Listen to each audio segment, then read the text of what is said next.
Hello, loves. Welcome to this live Healing Anxiety Naturally. I am planning for this to be a short live, but we'll see how it goes. I get kind of time blind when I just get in the flow here. What we're talking about is how to heal anxiety naturally in the three areas that I've really found in my own experience in healing my anxiety, because I had like some pretty bad anxiety. I was on Klonopin and Xanax and Temazepam, not all at the same time, and Ambien. And what I found in healing, helping my clients heal their anxiety. So, Western medicine is very confused about what anxiety actually is.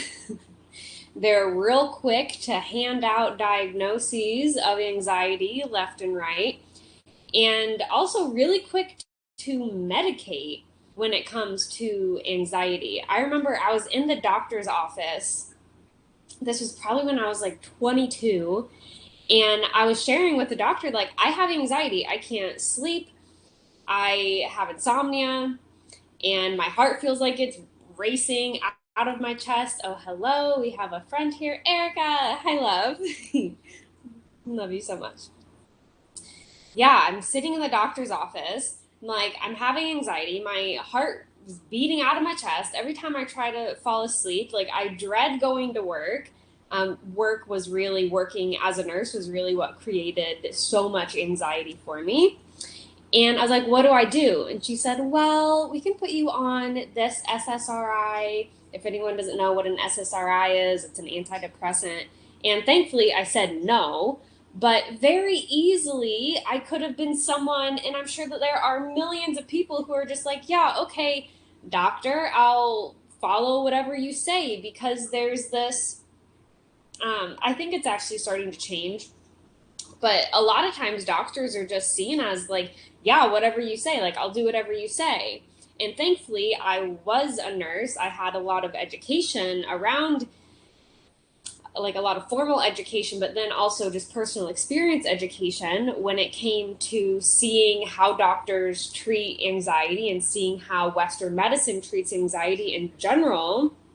And I was like, no, you know what? I'm going to try to do this on my own. So I did. I tried to do it on my own for a minute. I ended up, as I said, on like Klonopin and some other stuff, which are benzodiazepines. They kind of just like shut the system down. And those meds worked great for a while, like while they were in my system. They at least allowed me to get sleep. But there really came a point when I was like, okay, am I just supposed to be on these drugs my entire life? Like, I'm not getting better. There's no end in sight. Like, what am I actually supposed to be doing when it comes to healing? Like, there is no healing in Western medicine, there's only these temporary band aid fixes. So, a lot of that is why I'm no longer in the Western medicine world. And, anyways, I could go on for a long time about my experience as a nurse and my transition from nursing into the field that I'm in now, into healing, into coaching. And I think I'll probably do a live on that someday, but that is not today. I'm just going to get right down to it. There's three areas that we have to heal, we have to deeply look at when it comes to healing anxiety. I don't believe that diagnoses of anxiety actually are real. I don't believe that they're real. Like generalized anxiety, chronic anxiety, they'll say social anxiety as well. I don't think that any of those are accurate at all. I think they really lack the specificity of what anxiety actually is. It's kind of like a blanket term. What I found to be true in my own life and in my client's life, anxiety is a dysregulated nervous system. Anxiety is inner aspects, inner parts that feel unsafe.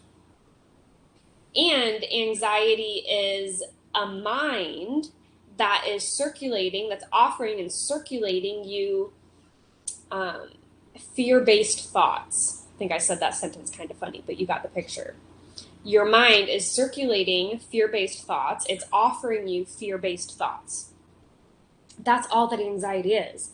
A dysregulated nervous system, inner parts that feel unsafe, and a mind that's offering you fear-based thoughts.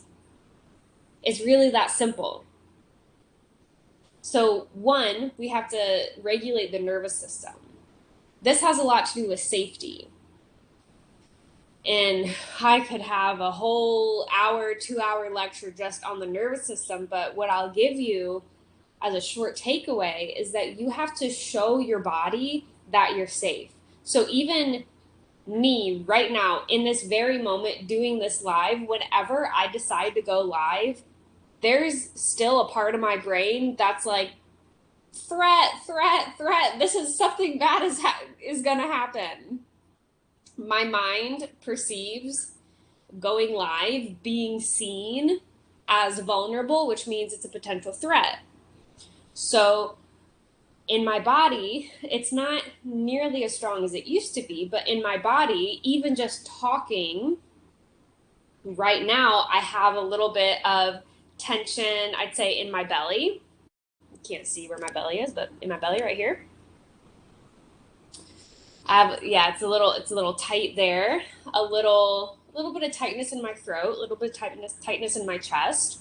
And this is normal. It's a normal human reaction. There's nothing wrong with this. So, like, that's number one, that you just have to normalize. Like, yeah, your body is going to have reactions because your brain is programmed to look for threats everywhere that you go.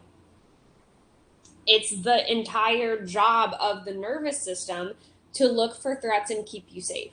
So that's what it's going to be doing. And it's going to misinterpret those threats a lot of the time.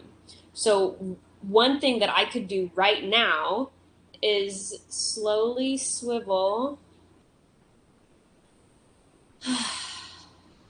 my torso back and forth, kind of swiveling like a snake, like this. And already all of that is starting to break up. It's immediate. Already, it's like, ooh, that's nice. I just showed my body that we're safe. Swiveling with you, Erica. Good, yeah. And it feels good, right?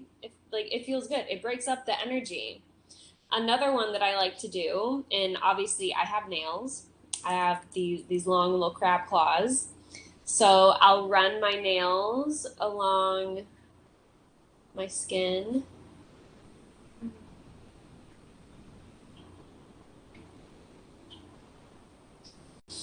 I might, when I'm in bed particularly, I'm not going to do it right now because it's going to mess my hair up, but I'll like rub my scalp slowly when I'm in bed.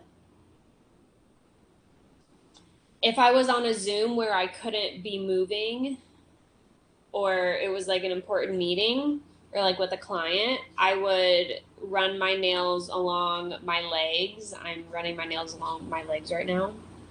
This is what I call activating senses. You could also be drinking something. I usually have some kind of drink with me, but I just ordered boba, some boba tea, so I don't have it right now. It's coming. But usually before I do any kind of live or any kind of call, if you work with me, I almost always have a cup of something. Some kind of tea, whether that's caffeinated or uncaffeinated, something for me to be sipping on, activating senses, informing my body that we're safe. Okay? You could also be smelling something. I always have something to smell next to my desk. These are roses from my garden.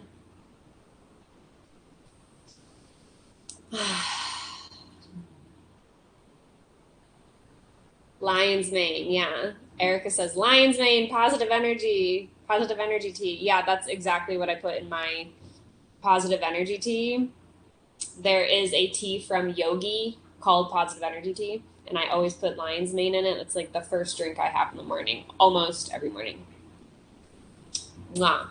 Sometimes I even put turmeric in there, a little black pepper. Beautiful, little ginger. So that's nervous system. Number 2 is, what did I say it was? Yes. Meeting parts of you inwardly who feel unsafe with safety. When you think about anxiety, I want you to think of safety. Anxiety, safety. Anxiety, safety. Anxiety really is fear of the future, rumination on the past, and what it evokes is this feeling of I'm not safe, or I'm not going to be safe. I will be unsafe. Yeah. So we want to go within. We want to meet these inner aspects with love, with the love they're looking for. I always say meet the fear with love. But that could look like meeting parts that feel unsafe with safety. Meeting parts that feel like they don't belong with belonging. Whatever the specific need is, that's what we're meeting it with. Hi, Ginger. Yay, Erica and Ginger here. You're both early for the Q&A session we're about to have after this. So hello, welcome. We're just talking about the nervous system, and now we're talking about meeting inner aspects that feel unsafe with the emotional feeling, the emotional sensation of safety. Ooh, we got a lot of babes here. Who else is coming in here? Oh, Ginger. Ginger's in here twice. Must be a glitch. I was getting excited. I was like, I think this is the most people I've had in a live. Oh, so cute. So number 3, well, I'll say a little bit more about number 2. This is a lot of the deep dive work that I do in my one-to-one coaching sessions, is going back to memories from the past. I've even had some clients bring in memories from when they were like 3 years old, where they saw their parents fighting and they felt unsafe. And whether you realize it or not, all of those inner aspects, all of those younger versions are still operating in your subconscious. And we know that the subconscious actually controls 95% of our thinking, of our behavior. So that's why a lot of people don't even know really why they're doing the things that they're doing. It's like, well, why'd you do that? I don't really know. I just did, or I just felt like I should. I don't know. It's because the subconscious is influencing our thoughts, feelings, and behaviors all day long without us even realizing.